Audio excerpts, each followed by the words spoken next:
Hello, my name is Daniel, and welcome to my personal voting for the Crunchyroll Anime Awards. I totally did not record this entire video and then realized my audio is not recorded. Definitely didn't do that, so let's just dive right on into the Anime Awards here. I do want to preface that Fall 2022 is not eligible for these awards, unfortunately. There were a lot of things in Fall 2022 that I would have loved to have on these awards, but we can't have nice things, so yeah.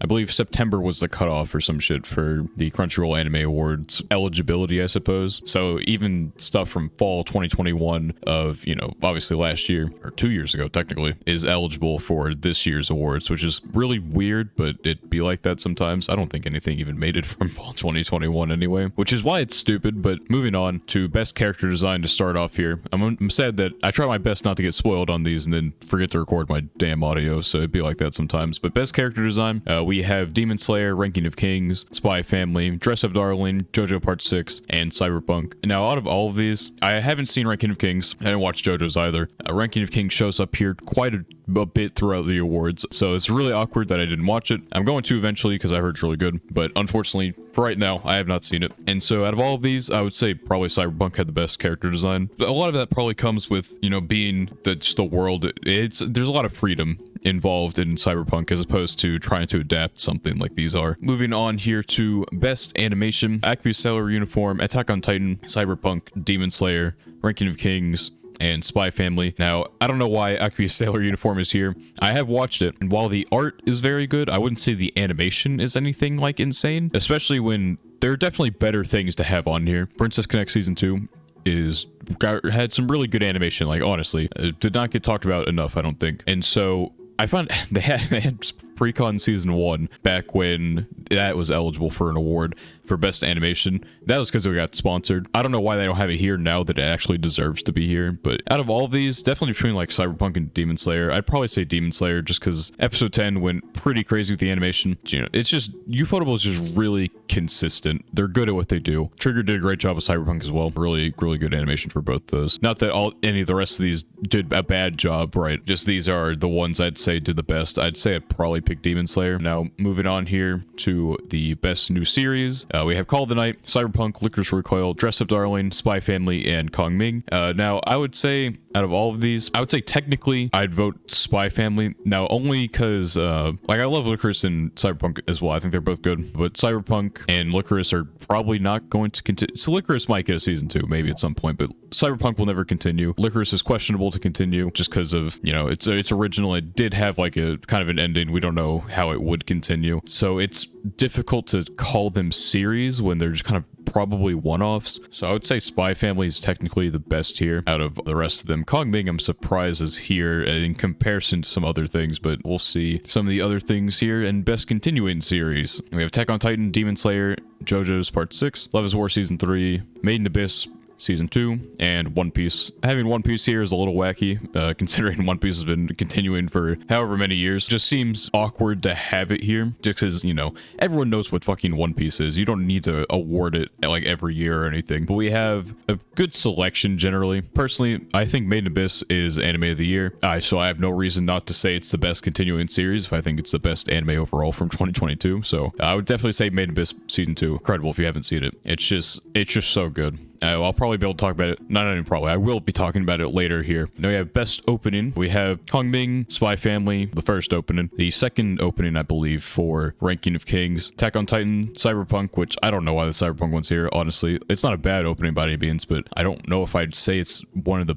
top 6 of the year, even just through like the first 30 seasons, because obviously fall can't be here. I don't know if I'd have it there. And then the Demon Slayer opening. I would say out of all of these, personally like the first Spy Family opening the most out of all of these. Have it in, I believe it's in my top 10 for the year. I didn't watch Ranking of Kings, obviously. I do know the song though. I do know all these songs. I'm not a big heavy metal person, so with the screaming and stuff and rumbling, not my thing. Aimer did a great job with the Demon Slayer opening. Kong Ming opening's fun. I don't know if I'd call it top 6 though on the year. I would say probably the Spy Family opening out of all of these. Now, moving forward to the best ending, I don't agree with most of these. I would say the goofy rap ending was better than the just normal ending for Kaguya. Kaguya's ending was like kind of wacky, wild, fun, but I wouldn't call it like top 6 ending. Akuma no Ko and comedy, I would definitely say deserve to be here. I'd say Akuma no Ko is probably my top for all of these. Comedy right behind it. I just can't say I wasn't too big a fan of this one. I like Fantastic Youth and they did this ending, but I wouldn't say either of these are top 6. The music style for Call of the Night wasn't personally for me. Not that it's bad by any means. It just I don't know. I wouldn't have it here considering some of the other endings from the year. There are a lot of good endings. You know, when you have the judges who've only probably seen so much. So what happens when you have a Kotaku article writer as your judge? I don't know. I'm talking shit on the judges when I don't know most of them. That's technically part of the problem. I don't know most of them. But moving forward here to best score, we have Spy Family, Cyberpunk, Kong Ming, Attack on Titan, Made in Abyss, and Demon Slayer, and it is without question Made in Abyss. Kevin Penkin is just undefeated, honestly. He did such a good job. Sawano is obviously a GOAT in the industry, and Cyberpunk had a really good score as well. I would say definitely Made in Abyss. Not that any of these are bad per se, but Made in Abyss definitely clears like Kong Ming and Spy Family. I would definitely, Made in Abyss is just, it's such a good score. It fits the show perfectly and just enhances so many of the moments. It's just such a good soundtrack. It's really, really good. Kevin Penkin outdid himself for sure in season 2. But we got now best film. Now I've only seen 2 of these, which was Bubble and JJK0. Yeah, I've heard Deer King. I think I've heard it's good. I could be, maybe I was lied to, but I don't know anything about any of these besides Bubble and JJK0. I did not watch Superhero, though I have watched like everything else Dragon Ball. I don't know if I'm too interested in it. Not just because of the CG or anything, just I'm Dragon Balled out at this point. I feel like it's run its course. I'm just not interested in what it has to offer. I'll probably watch it eventually. Just right now, I'm not too interested in it. I'd say JJK0 simply because Bubble sucked. In my personal opinion, it didn't suck. It was just really average because the animation was great. Don't get me wrong, animation great, music great, everything else not so great. The characters and story were like, neither of them were good enough to justify the other one being so bad, right? If you have great characters, who cares about the story? If you have a great story, characters mean a little bit less, though they're still important, but it just didn't have either of those things. It was just eye candy, basically, which I don't feel like is enough. JJK0 was eye candy and had a little bit more than kiddie pool depth to it. Not that it's like super crazy or anything, but it was, I'd say, better than Bubble. But moving on here to best anime song, the Kong Ming opening, which I definitely don't agree with as like best song. Spy Family's first ending, the goofy rap ending to Kaguya season 3, opening to Shadow's House, opening to Attack on Titan, and then I don't know, is that the Ado song? I know she did a song for One Piece. I haven't listened to that one, but I have listened to the other 5. And so out of those 5 that I have listened to, I would say probably Shall We Dance, maybe comedy. I don't know, it's tough.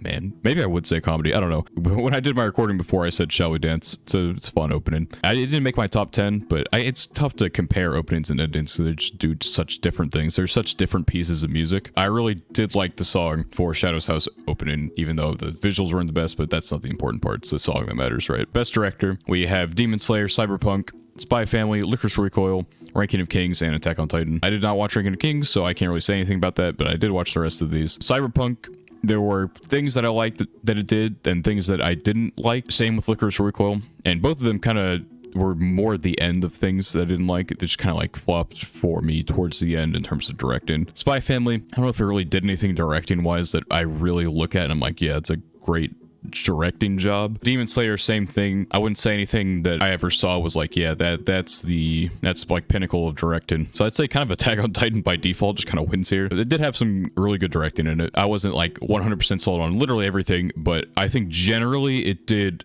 a really good job in the moments that I felt mattered the most. Maybe some things I'd change, but I think overall probably Attack on Titan out of all of these. Let's see, we got best main character. They removed best boy and best girl, which is a little wacky. I feel like those are like staple like voting categories, but we got Boji, Chisato, David, Aaron, Lloyd, and Marin. I would not say either of these 2 for best main character. So definitely between these 4, but Chisato, I would definitely vote her as like a best girl, but I wouldn't say she's the best main character. Boji, I haven't watched Ranking of Kings, so I can't speak on that, so it'd be between David and Aaron for me. I'd say probably Aaron. I think if I wasn't a big fan of the towards the ending of Cyberpunk, I feel like things could have been handled better in terms of David's character conclusion. I think he might have had a better chance of me actually voting for him if they concluded his character better than what I think they did, at least in my personal opinion. So I'd probably say Aaron here. Let's see, moving forward, best supporting character. We have Hayasaka, Anya, Kage, who I don't know who. I think Kage is like the little shitter on the floor there. I can't tell. I'm imagining that's what he is. Becca, Tengen, and Yor. 2 Spy Family characters on here is kind of wild, I guess. I don't know. I don't say... They're literally the main characters. Yeah, they're the main characters. Why are they fucking here? No, I did not even think about that. Why are they here? That makes no sense at all. I really don't like that. I guess like Lloyd is like the main character, but it's Spy Family, right? Not Spy Lloyd and friends, you know? I don't know. Those 2 should not be here, probably. They should be... they should definitely not be here at all. I'd probably say Hayasaka out of all of these. I didn't watch Ranking of Kings. Didn't really care much for Tengen. And Rebecca, maybe I would have cared for more if she had more screen time, I guess. I know just a lot of people liked her. I liked her too, but I'd say Hayasaka is probably the one I'd go with here. Now, moving on to the must protect character. We have Anya, Boji, Kage, Kotaro lives alone, I guess Kotaro Sato, Marin, and Komi. Marin, I'm kind of surprised is here. I don't feel like that's like a protect level character. I guess because she's like bubbly. I don't know. Probably say Anya out of all these. I didn't watch Ranking of Kings, so I can't really speak on that. Didn't watch Kotaro lives alone, so I can't speak to that either. I'd say probably just Anya, just the simple protect. Best action, we have Attack on Titan, Cyberpunk, Demon Slayer, JoJo's, Licorice Recoil, and Spy Family. Licorice had decent action, but I wouldn't say it ever really like blew me away or anything. Spy Family as well had its moments, but not anything crazy. JoJo's at part 6 I did not watch. I haven't seen any of JoJo's. Demon Slayer, Cyberpunk, and Attack on Titan. I'd say I probably like how Cyberpunk did its action more than Demon Slayer. Demon Slayer obviously had episode 10 I talked about earlier, went crazy, but other than that, I never really like felt too invested into the fights until it literally just grabbed me. It's like, hey, look how great this fucking animation is. You have to pay attention now. I would say Cyberpunk though had just a better action overall. I'd say I got more invested into the action in Cyberpunk more than I did Demon Slayer. Best comedy, we have Kaguya season 3, Kotaro Lives Alone, Dress Up Darling, Spy Family, Uncle from Another World, and Kong Ming. Yeah, I'm surprised Uncle from Another World even got into here because of how many times it got delayed. I feel like that's a little weird to have it here considering how many delays it had, and so it never finished before the voting would have started. Dress Up Darling, not like that crazy funny or anything. Spy Family, you know, Spy Family could be funny. It wasn't always though. Kong Ming was, I feel like, more, definitely less comedy than it was like music drama. It obviously had comedy in there, but I wouldn't call it like one of the best comedies of the year. And I didn't watch Kotaro Lives Alone, so I can't speak on that. I'd say definitely Love is War out of all of these is probably best comedy. Spy Family behind it, and then I didn't care too much for the rest comedy wise. Best drama, we have 86 Part 2, Attack on Titan, Final Season Part 2, Cyberpunk, Dance Dance Dancer, Kotaro Lives Alone, and Made in Abyss Season 2. Out of all of these, Made in Abyss Season 2 or 86 for me. I think I want to say, it's tough. I feel like I want to say 86 just because it definitely deserves to be here. I have them on like the same level, Made in Abyss and 86. I think I'm going to go with 86 just because I voted Made in Abyss earlier. There's still like another category for Made in Abyss to appear in which I can vote for it. So I'll go with 86 Part 2, though Made in Abyss is like right there neck and neck with it. Obviously Attack on Titan is great too. But moving on here to the best fantasy, we have Demon Slayer, Made in Abyss, Mushoku Tensei, Overlord 4, Ranking of Kings, and Vanitas. I did not watch Vanitas or Ranking of Kings, so I can't speak onto those. Overlord 4, Overlord is a goofy little watch, but I would never say it's anything ever above like a 7 out of 10 for me. It has an interesting world. It's just I can never get too invested into it because I feel like there's never really any tension for me, or for, you know, for obvious reasons. Demon Slayer, it's like fantasy by default because it has demons in it, I guess, but it's like such a borderline level because it's contemporary fantasy, but it only has like really one fantasy element to it, and that's the demons. So I wouldn't say best fantasy at all for that. Something else definitely could have made it into that slot for sure. Definitely between Made in Abyss and Mushoku Part 2. I'd probably say Mushoku fits the bill for what I feel like a fantasy is, and I love, like, I've obviously spoken the praises of Made in Abyss multiple times already. Probably put Mushoku Part 2 just because I feel like it definitely fits the bill for fantasy in terms of how most people view fantasy. A lot of world was shown in Mushoku as well, especially in Part 2. Part 2 was great. Like, probably just below Made in Abyss in terms of, like, rating. So I'd say I can definitely justify voting for it here. Studio Bind did a great job with Mushoku. Now, best romance, Called the Night, Love is War, Komi, Love After World Domination, which I did not watch, Dress Up Darling, and Shikamori. I'm surprised Shikamori got onto here. It was a little controversial because people did not like the main character at all, but that's just, I don't know. I'm a little surprised they got on here, really. But Love is War for sure out of all of these. Komi is like, calling Komi a romance right now is a little cope. I'm obviously it's gonna like get to that point eventually, but it's hardly a focus, I feel like, in where we are right now. Once again, did not watch Love After World Domination. Call of the Night, I was more invested in the non-romance parts of Call of the Night, honestly. I feel like the world's really interesting, and some of the characters as well, but I was not too invested in the romance there. Dress Up Darling, I wasn't too invested in that romance either. So yeah, Kaguya is already probably gonna win out of all of these, but by default, regardless, it just kind of sweeps there. Best VA performance in Japanese, Atsumi Tanizaki, which I believe is Anya's voice actress. Chika Anzai, which I believe is Chisato's. Fire-Rose, I have no idea. I'm assuming that's Jolene's, but it could be some random motherfucker. I have no idea. I didn't watch JoJo's. Misaki Kuno was Fapta in Main Abyss. Natsuki Hanai, don't know. Is that Tengen's? I would be unsurprised. Maybe it's probably some like really popular voice actor. I just don't remember the name of off the top of my head. And Yuki Kaji is Aaron's voice actor. Obviously, everyone on here, I'm sure did an amazing job. I can obviously speak to these four for sure. This one, I'm sure you did fine. But I'd say out of all of these, obviously doing a child's voice consistently with Anya is difficult, but I wouldn't say it's like best VA worthy. Chisato was the work they did with Chisato was obviously like really great. I feel like putting like specific series for best voice is like really odd because you don't only do one show in a year, right? I feel like it's really disingenuous, which is I don't know. I'd say Misaki Kuno did the best job out of all of these. There's such a range of emotion with Fapta and Maiden Abyss that is really difficult to nail down. I think she did a really good job just switching between those. You know, one moment really innocent, one moment like could rip your head off type of thing. So I think Maiden Abyss, Misaki Kuno did a really great job. If you're going to put like this show though, I feel like you should put the character as well if you're just going to go down that route. But finally we have before the bigums, the best English voice actor, which I don't know any of these. I know who Amelie and ProZD are, and based solely off of that, I will be giving it to ProZD here, just because I like him, and I agree with some of his takes. I like his style. We got now the big boys. Best original anime. Yeah, I did not watch 4 out of 6 of these. Healer Girl, I unfortunately watched. I don't know why this is here. This is like, we have nothing else to put. Please, we must find a 6. That's why Healer Girl's here. Licorice Recoil, by and far, out of all of these, is the one I'd say is the best original anime. It's gonna win. Like, there's no chance any of these other ones beat it.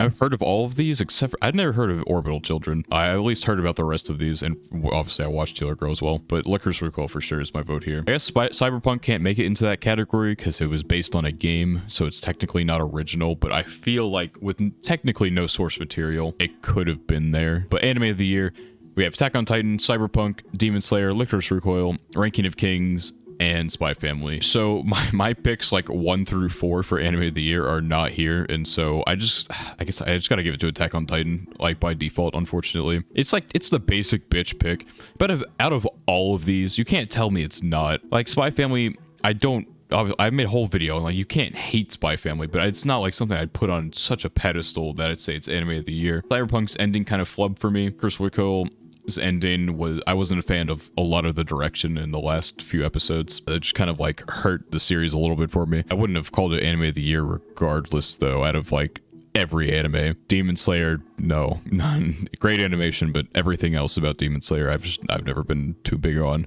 And I didn't watch Ranking of Kings, but I've heard Core 1 is better than Core 2, so I'm a little surprised to see Core 2 here. But yeah, I mean, in terms of my animes of the year, I would have had like Maiden Abyss was my anime of the year for sure. And then in no specific order, like Bocchi the Rock, Love is War, and like 86 Part 2 would have been above Attack on Titan probably. But obviously there's not much I can do here. I'm not the denominator. These are my choices, and I guess Attack on Titan is what I would pick for anime of the year out of all of these. But, you know, basic bitch pick, but it's like I can't do anything about it, right? I will have my own video at some point about the best new anime from this year. None of the sequels or anything. I don't know when I'll get that out, but I'll be script writing for it soon, and then the editing process will probably take a while because I'm planning for it to be a little longer than my typical video, so that'll be a thing. So yeah, if you enjoyed my little voting session here and you'd like to see other videos of mine, you can go to my channel, check some out. I mainly do essay style content, short form mainly, but I'll be trying to do some longer things as well. But if that interested, you should subscribe, like this video as well, helps me out. And yeah, I hope you enjoyed, and I will see you in another video. Thank you and goodbye.